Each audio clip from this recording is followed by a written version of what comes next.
You ready? I'm ready. All right.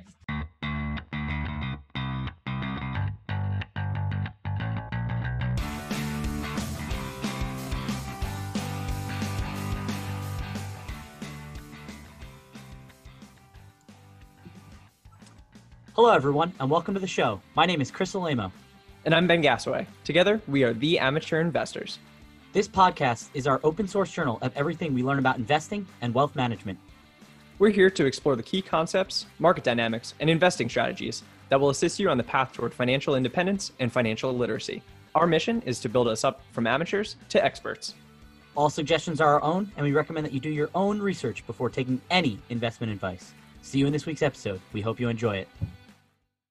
Welcome back, everyone. This is episode number 40. It's pretty crazy we've gotten to this point. So in this episode, we're going to be doing just kind of a broad overview of real estate.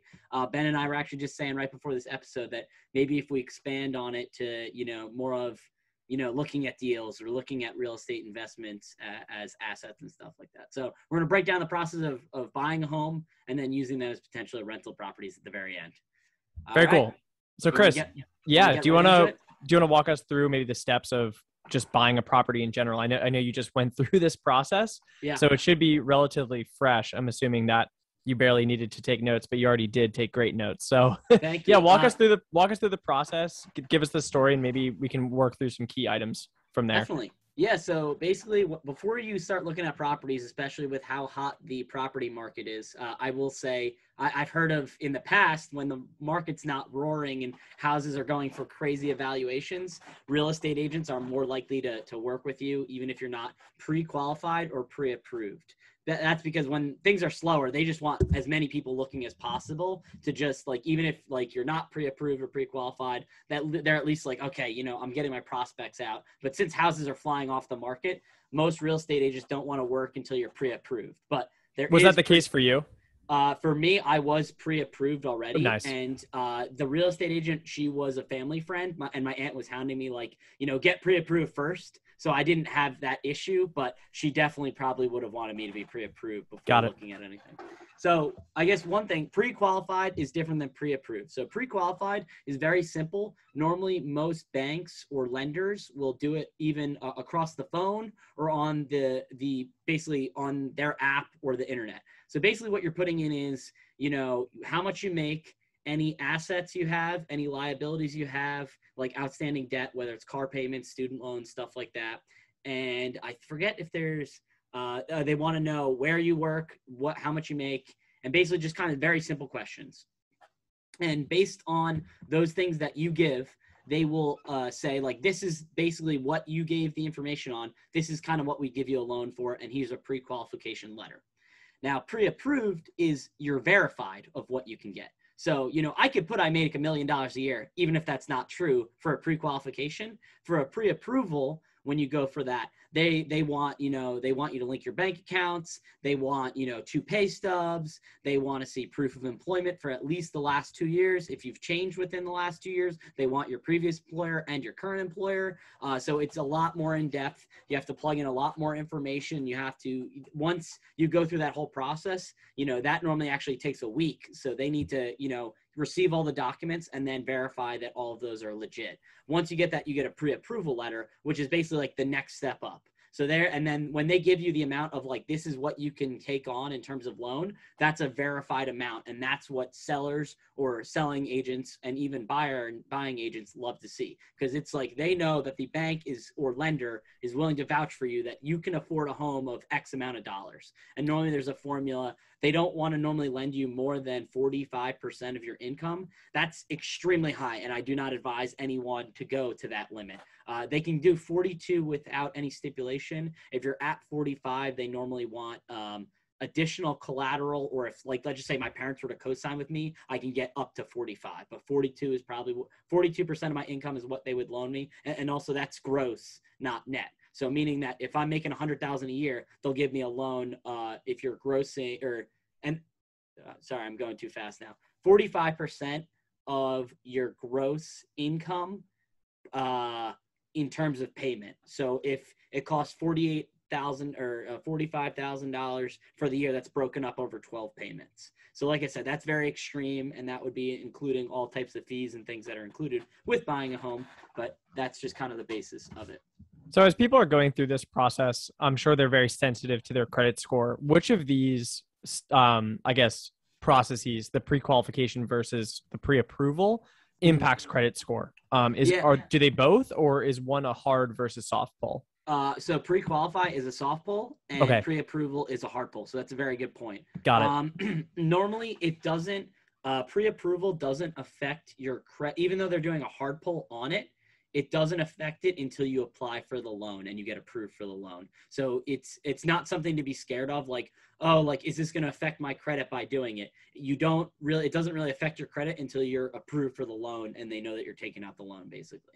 But that's a good distinction. And after that point, after you've already been approved for that loan, you shouldn't really have to worry about your credit score. I know everyone's financial situation is different, but applying for 2 mortgages back to back, that will probably affect your credit score. But once you've applied for that big ticket item of that mortgage, your credit score may be impacted, but it'll be temporary because you've just added a really good account to your credit mix. So all that will do is expedite your future credit increases from there. So if you've hit a plateau, if you continue to pay off your mortgage payments, you'll likely see a major benefit of even just having that mortgage. Yeah, and I think normally, don't quote me on this, but I think after 6 months of continuous payments of mortgage without an issue, it will bump up a lot. And then especially, it's very incremental. If you do it for years, it hedges and keeps your credit very high for a long period of time. Yeah, I don't know the time frame for sure, but I definitely know that having that added credit to your credit mix will just be a major benefit. You see it for credit cards as well. When you increase your line of credit, you're just a lesser risk from the perspective of the credit auditors because you have more credit available and you're not maxing out your lines of credit. And that just increases that mix. Exactly. Yes. So once you get pre-approved, this is kind of where the fun part is. Once you get pre-approved, then you can kind of link up with your buying agent or your agent, real estate agent, and that's when you can really start looking at homes. Obviously, you're trying to build a rapport with your real estate agent. You normally, and I saw this really good diagram too, of there's basically 3 people in the interaction. So there's you and your buying agent, there's the selling agent and their client or the seller, and then there's the relationship between both agents. So normally, not to say that agents kind of take advantage of their clients. That's not what I'm saying at all. But normally, the people that have the longest standing relationship as a buying agent and a selling agent have done multiple transactions. Where you and your real estate agent, unless you're doing multiple deals a year and like that's kind of like your passive income job, or it's a passion of yours that you're buying a lot of property, normally it's just kind of a one-off transaction, or maybe max 2 or 3. Where like the buying and selling agent could have multiple transactions. So it's kind of in their best interest to have the transaction go through. So if Ben was selling a house for, let's just say $500,000, but my max that I can pay is $450,000, they'll go, oh, he doesn't want to budge for anything less than $500,000. It's like, well, my client can only give $450,000. It's like, well, that's way too low. Can you get him to come up to $470,000 if he just finds $20,000? And oh, no, $480,000 is the max we can do. How about we meet in the middle at $475,000? So then they're both kind of paid. And I'm not saying that they're mean or incredulous or, they're not looking out for their client. That's not the case. I'm just saying it's in both of their best financial interests to have the deal go through no matter what. Obviously, if the price is higher, they both make out, because normally it's 6% is paid to the real estate agents, 3% split to the buyer and selling agent, and then that 3% is split 1.5 to the broker and 1.5 to the agent. So that's normally just the general commission breakdown. They can vary and change based on deals, but that's just kind of a general basis. So, after you get looking through your house and you can kind of go and you make offers and make bids. Just backing up for one sec, Chris, I would be curious on that point because I haven't gone through it. Yeah. When you're kind of, and maybe this is just a general negotiation, like advice, when you're in that situation, knowing that, you always say, I think what is it? Show me the incentive and I'll show you the results or something. Give me the incentive and I'll show you the results. Yeah. Something like that. The Charlie Munger quote. Yeah. Yes. Knowing that their incentives are aligned to just literally pull a trigger on a transaction where yours is to obviously preserve capital. what advice, I guess, would you give as someone who's kind of been to that table a bit, sort of? Did you go through a broker? Did you have to go through a broker? So I went through a real estate agent, and she is licensed by a broker. So normally Understood. the broker is the top, and it has multiple real estate agents underneath. So she is in conjunction with a broker, but I never met with the broker. It's just kind of like the company, Riker Realty, whoever's at the head of whatever brokerage. So and this is kind of like a soft skill. So it's kind of hard, there's hard skills of like the hard math and science of the deal, but it's kind of more of a soft skill. So basically what I did, I got very lucky that this real estate agent, my aunt and her are very good friends. And she's also helped broker multiple deals for my aunt and uncle. So it was just kind of like repeat business. And I can probably honestly say my aunt has done enough deals with her that she knows that my aunt is a good client and was basically bringing another prospect in me to the table. So that definitely, it benefits if you can get word of mouth, or even what I've even heard to do going to the table. So Ben, if you've never met your real estate agent, say like, hey, I'm an avid investor. I'm going to potentially, if this deal goes well, I will bring you, or I will go to you first for other deals. And it's trying to align incentives. So it's always a win-win. Like, kind of don't really screw me over, look out for my best interests, and I will bring even more deals. And even if it's not me, maybe you're like, I only buy one house and I never want to buy a house again. I hated the experience. But if I had a good experience with them, I'm going to bring, my buddy Chris, my buddy Colin, my buddy Alex, whoever it may be. And then they'll be like, oh, like they're potentially a great recommendation or a great client to have,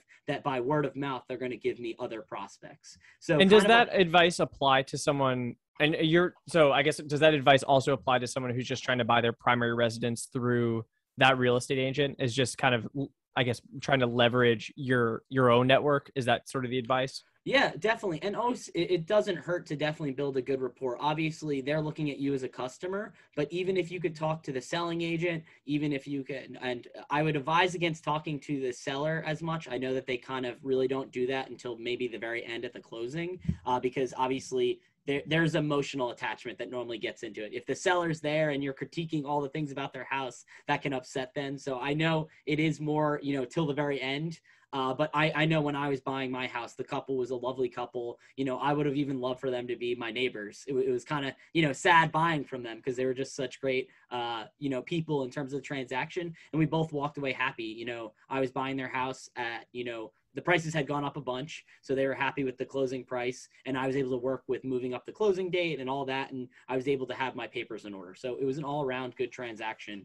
But yeah, always being, even though the selling agent works for the seller, reaching out to your buying agent and just kind of being just pleasant and easy to work with among all of them. I will say, of my experience, the worst people to work for was the bank, and actually the lenders. That was actually my biggest headache. They were not on top of it. I know things are kind of crazy with how many loans they're writing, and like they couldn't write mortgages fast enough. But at the end of the day, I was giving them, they asked me a month in advance before closing to get all the information. I got it to them in a week, and it was a lot of information. It was like 15 different documents, W-2, my I-9, my, how much money I'm making, 2 pay stubs, bonus scheme, any money, my accounts. I'd link them all to them. And then, at the 11th hour, they were basically like, oh, we're still not ready yet. And I'm like, what do you mean we're not ready yet? And I was checking every week. And then as the last 2 weeks, I was checking every other day. And then the last week I was checking every day. So yeah, it's just trying to be in a good position with everyone definitely makes the transaction go smoother. Yeah, it's good advice. And I think maybe not so much on the side of the building the relationship, but I think also with any investment, whether it's your primary residence or a rental property, I think my advice to be mindful of is when you approach really any big transaction is to make sure that you're comfortable with sort of the bands of willingness that you're willing to pay for a property. And like Chris was saying, I think you kind of alluded to it. Like, you may love a property, but this goes down to like not loving or falling in love with a stock. If you can't get the right price for it, there's no need to, drown yourself in debt, because you're stuck with that debt for potentially 30 years. So I think get comfortable with the price you're willing to pay, and also prepare yourself to walk away from the table of negotiation if you're not getting even close to that number. Yeah. And that's a great thing I really want to expand on. Like I was even saying, show me the incentives and I'll show you the outcome. a real estate agent, it's in their best interest to sell you the max of your budget. So, I mean, this is what my parents, when they were looking for houses years ago, they said that their budget was 180,000 when it was really like 125 or $225,000, and they said 180. And the real estate agent was kind of showing them that she's like, if you can give me an extra $20,000 for 200,000, you can get a really nice house. And my parents like, okay, yeah, our budget's actually 200,000, but the real estate agent was showing them like 179, 178.5, 177. And so, you know, if you give the real estate agent my max is 400,000, why would they want to show you 300,000 or $350,000 houses? They're going to bring you up to your limit. So that's kind of what I did with mine. I said like, you know, I said 325 or 320 was my max. And she was like, Chris, you know, there's this pretty good house. And she was sending me other things. And it was like 339. And then even with negotiating with some of the work that had to be done, we were able to bring it to 322. So, or 322, 323. I forget what it was, but basically we were able to negotiate down that number based on work that had to be done on the house. So, yeah, it's definitely good that it's okay to walk away from a deal. And there was actually one other property that I put a bid in for. They accepted my offer, and I was due to give the money, and I walked away from the deal because I just didn't feel comfortable with what I was potentially buying. It was a condo, and when I did the numbers again, condos don't appreciate as much. There's a lot more work. There was different things. So I walked away from the deal, and it was a bummer. I in a part of me kind of did fall in love with the place, but then after, you know, I walked away 2 days later, I'm like, okay, no, you walked away for a reason. There was a good reason for walking away from it. So. Great. So I guess, Chris, once you do get approved or accepted for your offer, what do those next steps really look like? Yeah.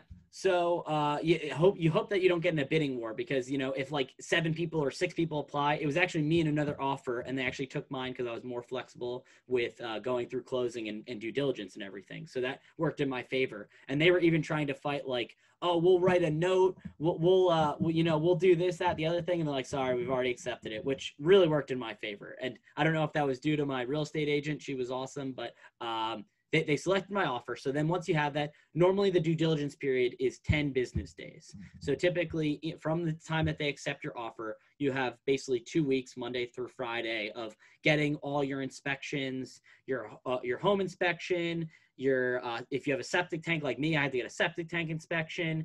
If you want to get, so home inspection, septic inspection, termite inspection. There's all these different inspections that you can do. And depending on the varying level of, you know, if you don't have a septic tank, you don't need to do a septic tank inspection. So you're good. So, but I did because I have a septic tank. And then this area is known for termites. They have a termite inspector that comes every 6 months, twice a year, basically. But they checked and the foundation was fine and the wood's not affected. And then, you know, all these different things that you have to go through. So after going through the inspections, normally they're telling you they're inspecting your house to make sure that, you know, if they did the termite inspection and it was bad, I can walk away from the deal.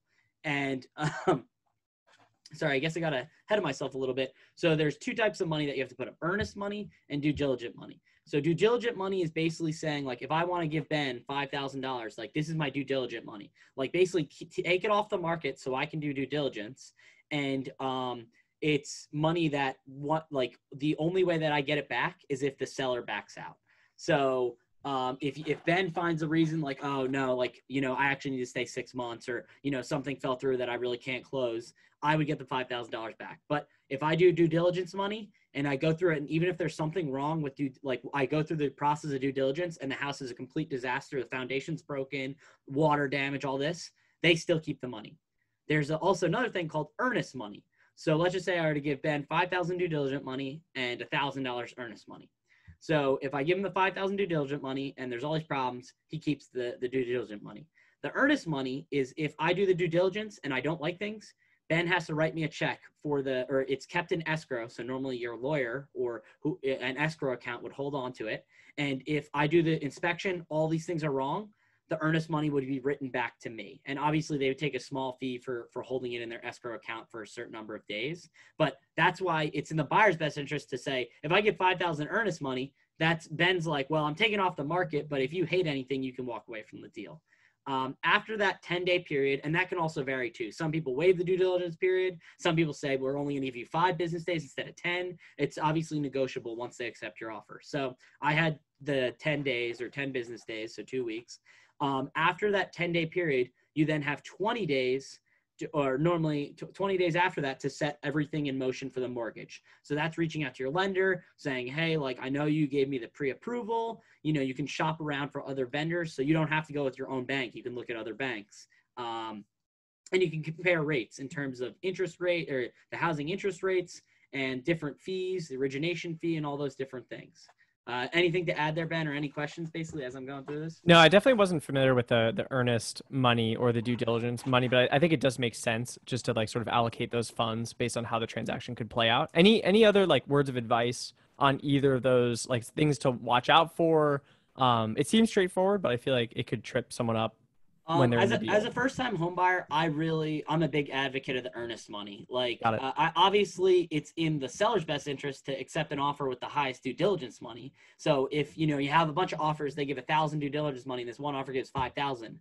If your house is off the market for 2 weeks or a month, but you get $5,000 for just taking it off the market, that's a lot better than, they give you 5,000 earnest money. They don't like something because the inspection says something and they can walk away. So I recommend for early buyers or first time home buyers, definitely try and all do it earnest money. That's actually what I did. I did 0 due diligence and I did $2,000 earnest money. Earnest money also, it's once I accept it and we go through past the due diligence period, it's not like I lose it. That comes off the price of the house. Where due diligence money, if I go through with it, it comes off the price of the house. If I walk away, I just lose it. So that's just kind of, if you finish the deal, you both cases don't hurt you. But in the event something comes up that you weren't expecting, which is always the case with real estate, that's what can bite you basically, or lose money as you're looking for houses. So earnest money gives you the most flexibility? Yep, definitely. Earnest money is the best way to go. So then for the 20 days, like I said, so after the 10 days of due diligence, the 20 days to obtain the mortgage and negotiate the final sale price in the house. So this is kind of really the heart of the negotiations. You like everything about the house in terms of due diligence. It looks good, foundation, home inspection, and the home inspection normally even does everything. They're like, oh, there's a tree that's dead. This could fall on your house. You should probably get that removed. And they'll normally give you an estimate of that's about $1,000 to remove. It's then on you to go to a real tree, like a company that takes down trees and be like, no, that tree is actually a really big tree. That's going to cost $2,000. So it's up to you to take the home inspection when they give you the report and go through every line item and kind of verify. The home inspectors are kind of the jack of all trades, but masters of none. And that's no offense to home inspectors, but they will say something costs something. But until you get the person that's actually doing the work, it's kind of hard to say like, oh, that's $500, that's $1,000. This is this. You could say like, for example, for me, the AC unit was busted and the guy thought it was gonna be $1,000. And the guy was like, oh no, it's a $150 part. So it was like $50 for install, $150 for repair. And we negotiated with the seller for them to pay for it. So it worked in my favor that they took the $200, they added to the price of the house, but they did the work before we negotiated the final deal. So that worked in my favor. Quick question. So, yeah. Sorry, on the home inspection. So the home inspection, in terms of the order of operations, when does that home inspection happen? So what happens? So they accept just prior to the home inspection. So they accept your offer, and and then the due diligence period. You want to get the home inspection as soon as possible. So Understood. normally that 10-day period, if they can't come in that week because home inspections are going crazy with how crazy the market is, they came the second week on the Tuesday. So, a whole week of nothing. And then the following Tuesday, he came in, he did the inspection, and I had till Friday to say yay or nay with I'm going forward in terms of the due diligence period. Got it. Sense? So yeah, it does. So during that period, it's total 20 days is the max time? It's 10 days for the due diligence period is considered the due diligence period. Right. The additional 20 is for obtaining the mortgage. So that's a little bit more of an arduous process. And that's, when the mortgage has to verify your income, your all of that. So they're kind of going off at the same time. So it's really 30 days to obtain the mortgage. But so I got the home inspection scheduled, and then I started contacting the bank, and then that's when, or different lenders, and they're like, these are the rates we can give you. This is what the origination fee, this is the loan cost, this is, all these different things. So I guess my biggest question is how long of a dispute period do you have for that home inspection to go source quotes from other vendors? I feel like that's a big thing to note that a lot of people probably wouldn't challenge, honestly. Yeah. So for the home inspection, you have the 10 days to schedule it and get it done, and then go through with it. The time for looking at the mortgages is really like a month. The one thing that I will say, so you're worrying less about the money side, the home inspection, those 10 days. So if by that Friday, I didn't walk away from the deal, they kept my earnest money. And yeah, I don't have to take out the loan, but that would mean I would lose the $2,000 that I put in earnest money. But so that 10 days is the point in which you're saying, oh, like for that air conditioner example where they were saying it's going to be $1,000, but you found out it was $150. That period is the time to do that. Yep, exactly. Okay, got exactly. It. So, and then some things are obviously like, if I want to take the tree down, the sellers were going to be like, hey, like Chris, like it's going to take a lot longer than until we close. So like, we'll give you $500 for the $1,000 tree remover. We're not going to take all of it, but we'll give you money off on the loan that once we move out and you move in, you can do the tree whenever you want, basically. Got it. Yep. Yeah. So, and then I guess my biggest thing is definitely shop around for different mortgages or lenders. It doesn't have to be your bank, which is, you know, like I have TD Bank and I did get the loan through TD Bank, but you know, you can look at Lending Tree, you can look at Rocket Mortgage, you can look at another bank. You can like, there is a bank down there, it's called First Bank is where my house is. They're a local bank and you want to shop and compare rates. So normally there's kind of, I forget the 3 big things that they look at, but there's an this is what it is. Loan origination fee is normally 1% of the loan. So if you're getting $100,000 home, let's just say, the loan origination fee of 1% would be $1,000 you owe for them. Then there's also private mortgage insurance. So if you don't put down 20%, you have to have private mortgage insurance, which is insurance basically saying if you default on your loan, the insurance will cover the gap until you get to 20%. So if you only put down 10%, the private mortgage insurance is covering you on the gap of the 10% that you didn't put in. Does that make sense? So if you're buying a house for $100,000, I only put $10,000 down. If $20,000 gets rid of private mortgage insurance, basically it's covering that if I default on the house, they foreclose, the bank would get a check for $10,000 to them to cover the cost, and then the bank has $10,000 in equity, $10,000 covered by the private mortgage, and then they sell the house for, you know, hopefully more money than it was worth, but you know, they'd love to sell it at $100,000 and get those $20,000, and then a new person comes in with a new deposit. But that's basically to cover the bank from you defaulting, basically. And then normally you can buy points. So like, let's just say they're giving you a loan of 3.5, but if you give an extra $5,000, they'll bump the loan to 3.25. So it's loan origination fee is the percent of the mortgage, and it varies by place. There's a way to buy points to lower your rate. You can also get a 15-year mortgage. You'll have a lower rate, but your payments are going to be much higher, or a 30-year mortgage. And then I've even heard companies doing 40-year mortgages. I opted for a 30-year. And then I guess the one last thing I'll do, there's 3 different loans that you can get. There is a conventional loan. There is a first home application loan, an FHA, and then there's a VA loan, which is a veterans application loan. So basically, conventional loan is normally you either give 20% down and, you know, you take out a loan for the rest and you don't need private mortgage insurance. They've now changed the rulings, I think, since Obama or under Trump, I forget. But basically, you can now get a conventional loan as low as 3%. If you do no money down, that's considered an FHA, a first home application, and you'd have to keep private mortgage insurance for the life of the loan. So meaning even that when you get to 20% equity in the house, you still have to pay for that. So I really recommend going conventional. So if you put 10% down, once you get to 78%, it will come off, or loan to value, it'll come off automatically. So that's 22% in the house. Once you get to 20% equity, you can request to drop it and they will evaluate the house and they can drop it.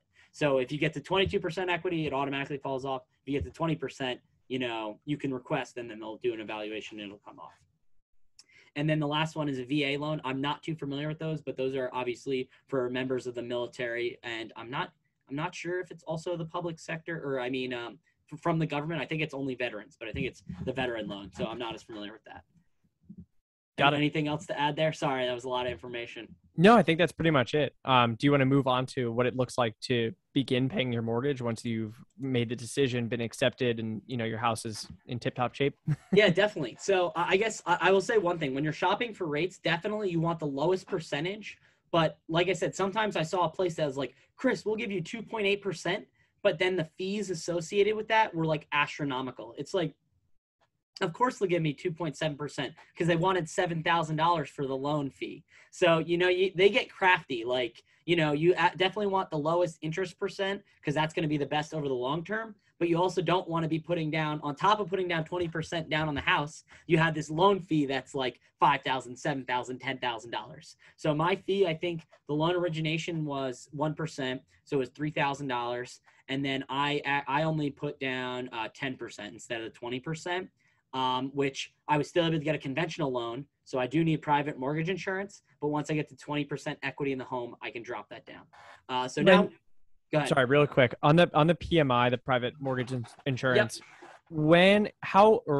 I guess the question is really, is that an automated process in which you are no longer paying PMI, or is that something you need to sort of like self advocate for on your own? So it's a little bit of both. So once you get to 20% equity, so if I put 10% down after I think like 6.5 years, I'll get to 20% or 22%, which it'll fall off automatically.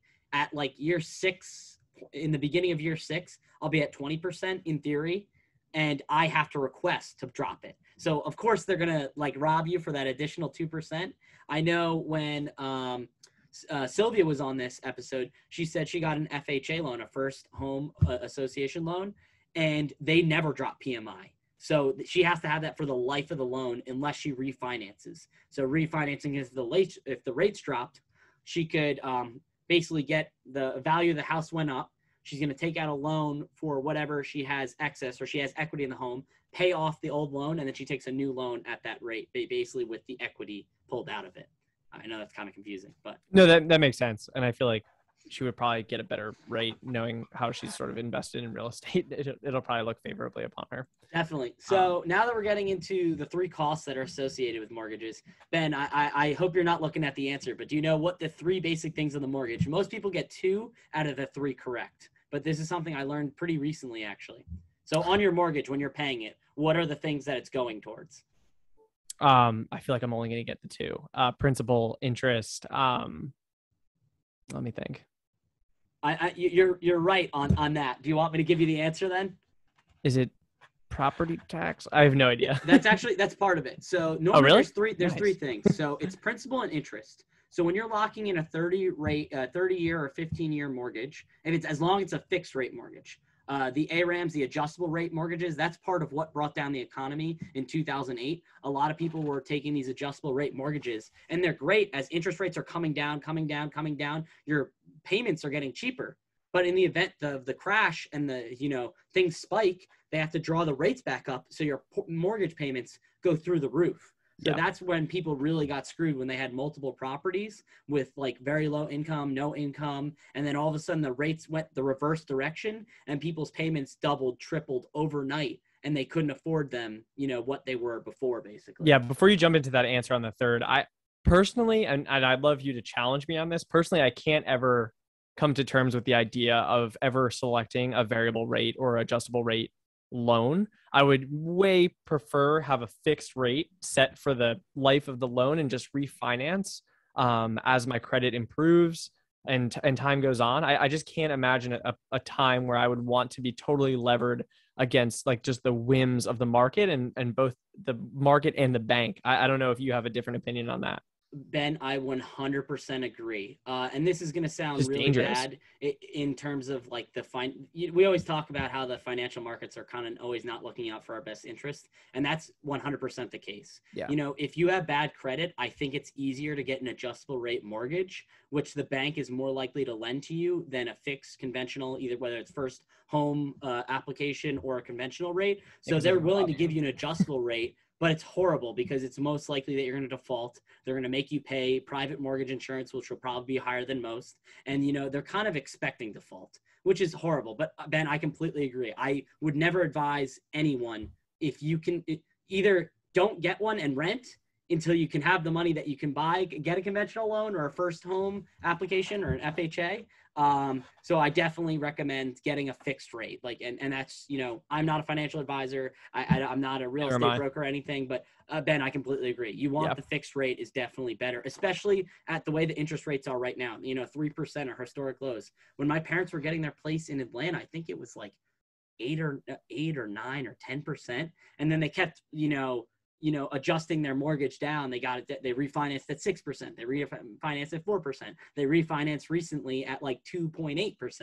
So they've been very lucky with rates going down. You just don't know how much longer or how much further we can compress those rates, basically. And you can always refinance. I think that's the main thing, is not to just be beholden to the mortgage lenders to change your rate on a whim. Again, you should be in control, and I think that's where the fixed rate. And we can even talk about that in detail on another episode for sure. Yeah, for sure.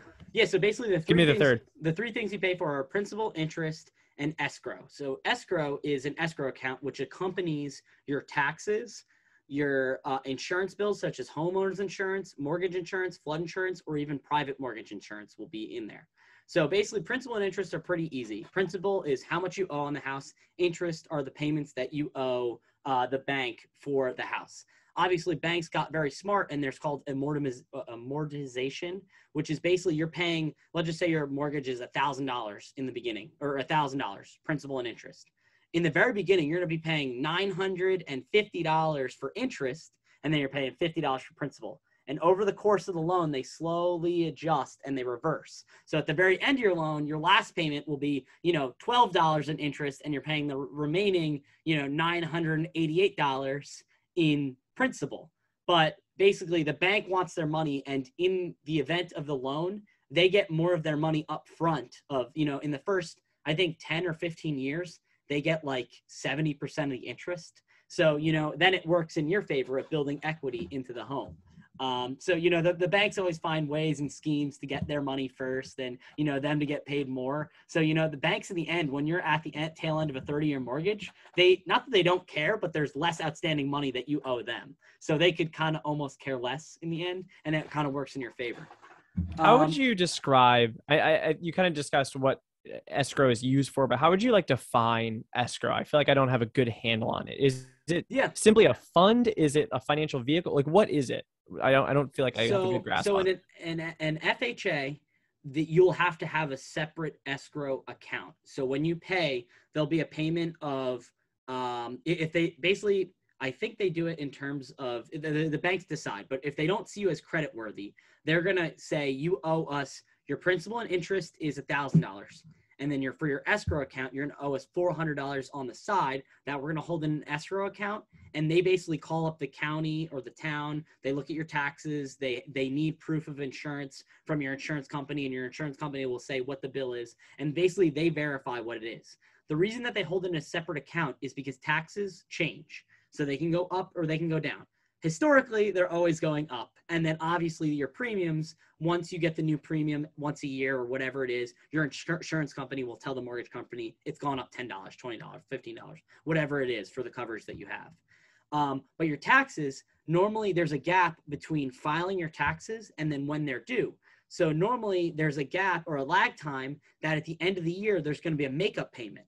Or if you've paid too much, they'll write you a check to give back to you. Most people say, oh my gosh, I got a free check, I should just go spend it, which in theory, it is your money. But then when taxes go up the following year, when you have a makeup payment, it's almost better to say, hold on to that in the escrow account. So that way next year, when the rebalance occurs, I don't owe anything. Or if I owe, it's very small. So some people, they sometimes get these bigger escrow checks of like, oh, I paid $900 in taxes. Not only did I get a tax refund, I also got an escrow tax refund from my house for paying too much. But then the following year, when the taxes are adjusted, since I bought my house in April, I only owe taxes from April through December.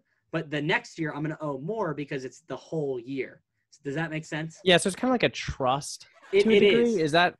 So if you have 20% equity, it's just they roll them in and you don't need a separate account. If you're less than 20%, they split them out unless your credit score is good. Like for me, even though I only put 10% down, I don't have an escrow account. It's all lumped in together. But people don't realize this when they think, oh, I'm going to pay the same payment for all 30 years. That's not true. Your escrow will vary your rate of how much mortgage you owe. Your principal and interest are locked in if it's fixed rate, but it's your escrow account that can vary in terms of, like I said, mortgage insurance, property taxes, flood insurance, homeowners insurance, and all those different things. Those will vary. So your mortgage quite literally might go up each month. Or if they're split separate, your mortgage, your principal and interest will stay the same, and your escrow account will grow or change based on what their payments they're requiring each month. And is there like an expected threshold of where the escrow will be? Like, is there a way, like, you won't be screwed by the escrow because in theory it's your money, right? Yeah. So in the event of that, let's just say you paid off your house after 30 years and there was leftover money in your escrow account. The bank will write you a check for that money, for the additional money. And then basically what it becomes is at the end of every year or every quarter, I'm actually not, it's at the end of every year when you file your taxes, you will owe a property tax bill because it's still property tax to live in that area, depending on your county and state. I don't know if there's actually any states that don't have property tax now that I think about it. Maybe there is. Delaware? Maybe Delaware, maybe Alaska. That might be the other. Florida? Is Florida one? Florida, no, there's a 2% income. Okay. I'm thinking income tax. Maybe that's there's Texas. no income tax, but there is a property tax in Florida. Okay, so, I'm thinking maybe Delaware. We'll look into that. I'll look into that. We'll definitely look into that. So but those are kind of your three payments: your escrow, your principal, and your interest, which is something I was learning about a lot. There was a woman on TikTok, ironically, that she is a longtime banker, and she was giving great advice, honestly. On like, she's like, I've been doing this 15, 20 years, and she was giving advice on it. So it was very helpful. Great. So that's pretty much that. Any other questions, Ben, that you have? No, I think, we'll jump into our next topic, but I think this will just general home buying and the specifics of it. I don't think it would be a bad idea to revisit this topic again. We definitely cover a ton on Bitcoin and stocks and whatnot, but I think real estate is definitely a space that we should continue to educate ourselves on. And this is like you said, a broad overview, but there's definitely a ton that we can dig into in more detail. Yeah. And Ben and I, the benefit of being the amateurs, I am no expert in real estate. This is kind of my first shindig. I am the amateur, literally the amateur in terms of real estate. I've been through one transaction and it was stressful going through it. I'm not saying I'm deterred and I'm not going to do another transaction in the future, but it's definitely, I'm glad I got my feet wet and kind of got into it. We can go into the next topic then. So, okay. I can kick it off. Really you will, but, and maybe we do this as like a full sort of expounded episode down the road. I would definitely want to cover, basically the topic that we're going to cover is, we talked about buying your home, but how can we use this as sort of an investment in real estate, as an asset or as a cash flow sort of machine for yourself? I think let's make an episode one day about like the options of, REITs, how to maybe value a property, things to be aware of, and kind of how to model out those cash flows. So Chris, talk us through what it looks like to invest in real estate as an investment. Yeah, definitely. So when you buy, and this is kind of contrary to popular belief, but when you buy a property or a primary residence or even a main place of rent, like that is not an asset. And that, that kind of blows people's minds. They're like, oh, well, I'm investing in this property, I'm building equity. And like, you're correct. Like you are building equity and the equity is seen as an asset, but the house itself is not, it's a liability. And I know Ben and I have talked about this, assets versus liabilities. So when you put 20% down on a house, that $20,000 on a $100,000 home, that is an asset. But the $80,000 liability that you have and those payments, those are liabilities. If you stop paying them, they'll eventually kick you out of it. I know there's a foreclosure moratorium and a renter eviction moratorium going on right now. But in the long run, if you do not make your payments, if you lose your job and you don't have a safety net or, you stop making those payments, you will lose that property and that asset with that. So that's just, if an asset, something that gives you money or that you can hold that will appreciate in value. A liability is something that takes money from you every month or that, you know, is going down in value when you sell, or went down in value by the time that you sold it. So I just wanted that to be clear. It is a liability, but you can turn it into an asset in the sense of you rent out a property and you're making positive cash flow. Yeah, why don't you break down maybe some of the benefits of, you know, the asset side of the investment, not your primary residence, but maybe your second home, a duplex, or even just an apartment that you bought. Definitely. So yeah, so there's kind of 4 ways that a property can be an investment. So one is cash flow. So meaning if the rent of my property is $1,500, you know, all inclusive, principal, interest, mortgage insurance, homeowners insurance, whatever it may be. After that, if I rent it out for $2,000 a month, you know, a 3-bedroom house, I get $500 a month, and that's positive cash flow. Obviously, there's going to be things that occur, whether it's you need to mow the lawn, or you need to hire someone to mow the lawn, or a washer machine breaks, or, you know, a toilet breaks, or there's going to be things. So people do kind of get blind of like, oh, I get $500 a month. It's like until they call you with, hey, this broke, it needs to be fixed. So there is a way that you need to have maintenance money aside, or money aside, that you can fix something in a heartbeat, or when something breaks.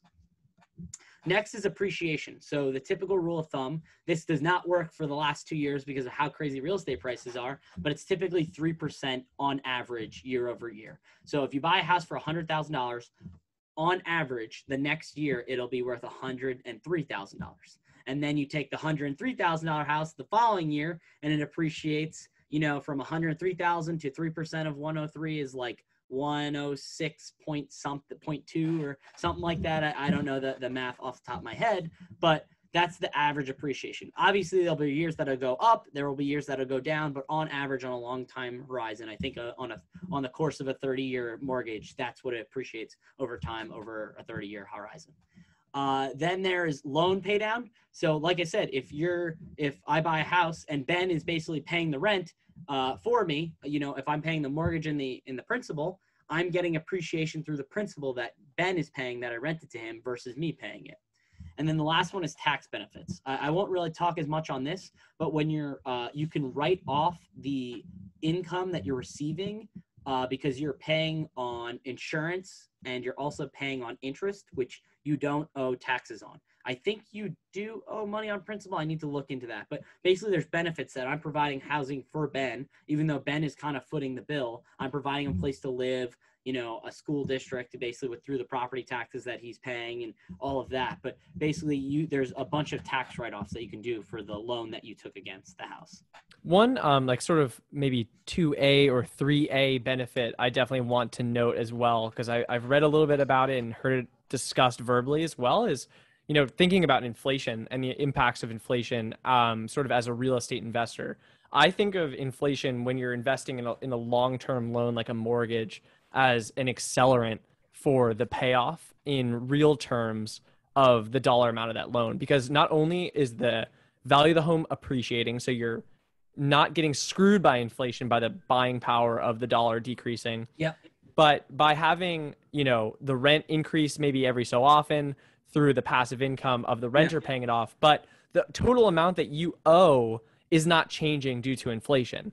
That is something that relatively stay fixed unless you refinance or have it reappraised. I'm not really sure what that looks like. Yeah. But you quite literally are inflating away the cost of that home by letting it, you know, be along, like comparing the difference of what a dollar can buy 30 years ago compared to today, it makes a huge difference. So by having someone pay off that loan in real dollar terms on an adjusted basis, you're basically getting the house for free. You're getting paid to buy a house in real terms. And that's a perfect example, Ben. You're basically, your buying power is collapsing, but your debts that you have are also getting diminished because of your dollars are buying less, but you're inflating or hyperinflating away your debt at the same time of the asset that it is, basically. Yeah, and while your debt is shrinking, the value of the home is increasing with inflation. Yeah, exactly.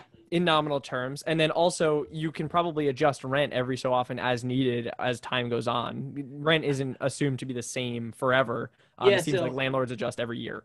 I've heard mixed things. So if you have a great tenant, I've heard of landlords that don't adjust rent at all, or I've heard that as well. Even a couple times they were adjusting rent, and they wanted to increase it like $200. We're like, can we do it for like 100? And they were like, yeah, like we'll do 100. So we were able to negotiate at the end of all of our leases, and they loved us. It was a very good relationship, and it was kind of when we were negotiating. I've heard a typical landlord will increase the rental, or a good rule of thumb is 2%. So, if you're paying $2,000, what is that? $40 additional? Is that right?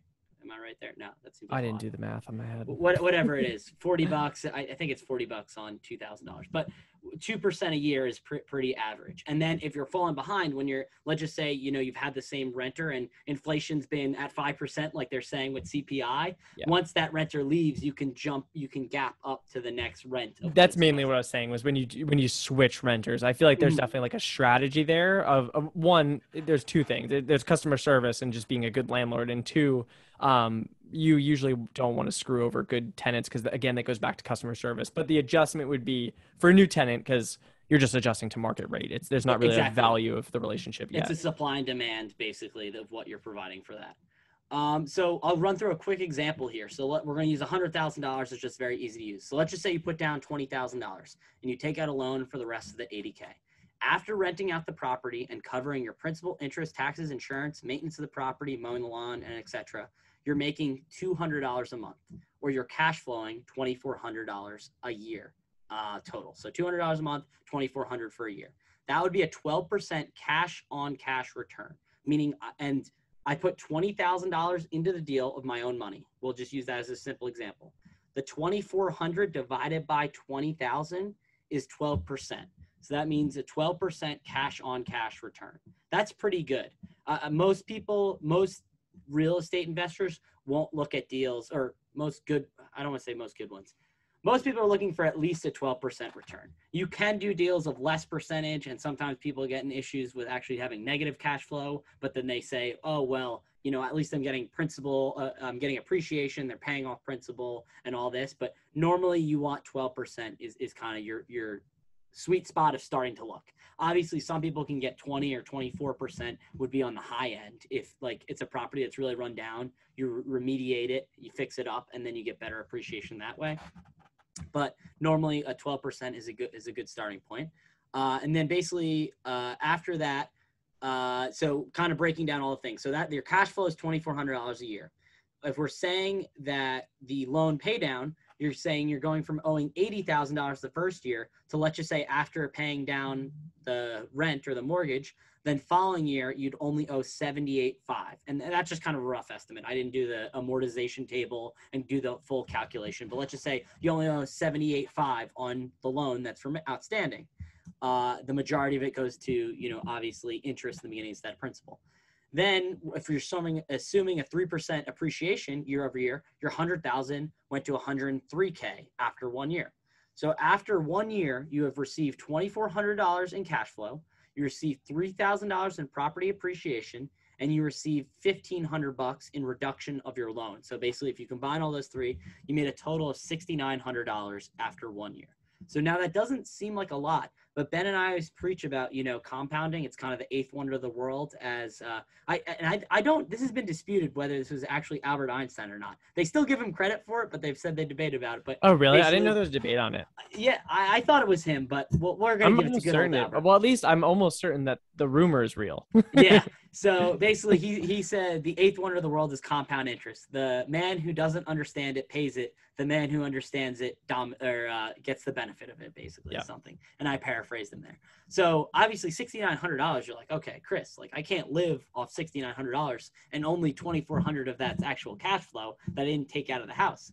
Yeah, but over time, those, $103,000 to $106,200 to, as the house is appreciating in value and you keep raising the rents, your cash flow is getting better, your appreciation is getting better. And at the end, if everything's paid off, you can start using it as a second you can take out a home equity line of credit and then start. I mean, this is dangerous, talk to your tax professional and advisor. But if your house is fully paid off, you can take out a home equity line of credit and technically use that to buy other assets. You could buy stocks if you wanted. Another you could house. buy another house and another rental property. And then once that appreciates, and that's kind of the game, that's kind of how real estate empires are built. They're built on top of debt or leverage. And I know Ben and I have brought that up before. So that's kind of the process. That's kind of a real estate 101. I am not the master of it yet, but that's just kind of my experience and kind of the broad horizon of real estate. Any questions there, Ben? Was that a good rundown? It was. I thought it was a really good example. And now that I'm thinking about it, I know we have like tools built for like valuing equities and whatnot, but I think it could be good. I know we don't really have time ourselves, but we'll get there. I would love to build sort of like a real estate investment calculator, like even just rough orders of magnitude where it's like, oh, how big is the property? Okay, well, here's our factor of what we assume maintenance will cost based on that property, and then show sort of the cash flow and what your cash on cash return might look like. I think that's good for people to know and have a rule of thumb. And I took a real estate investing class through Rich Dad Poor Dad. It was like a few $100. It was very insightful. It was really good. It was You're not a one of the homeowner ones now, like so I felt like I was getting scammed. It was very good. They talk about, normally we do 4% for maintenance. We do 10% if you're going to have a company collecting the rent, a management company. We recommend doing this, this, and this. And they kind of show how you evaluate the deal with factoring in maintenance, utilities if you want to pay them, if you want to lump that into the rent. It was really good. And then I know also Bigger Pockets. They're an Instagram and a YouTube channel. They do really good videos talking about real estate investing as well. So I know pitching Rich Dad Poor Dad and Bigger Pockets, they're two good resources to use.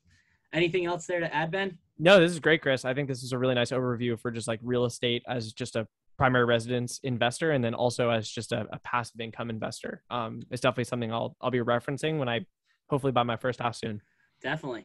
So I guess that's pretty much it, everyone. Obviously, you can go check out our website. We are building and selling Bitcoin nodes. You can always check out our shop, which is a huge support to us, in terms of buying any merch, whether it's shirts, hats, mugs. What else did we put in there? Tote bags.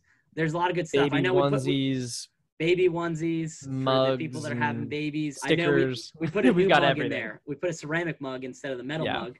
It's big. I almost put the metal mug in the microwave. My mom yelled at me, which she caught me. So I did it, and I didn't even realize. I was like, oh, yeah, this is fine. And she's like, what are you doing? And I was like, oh, good point.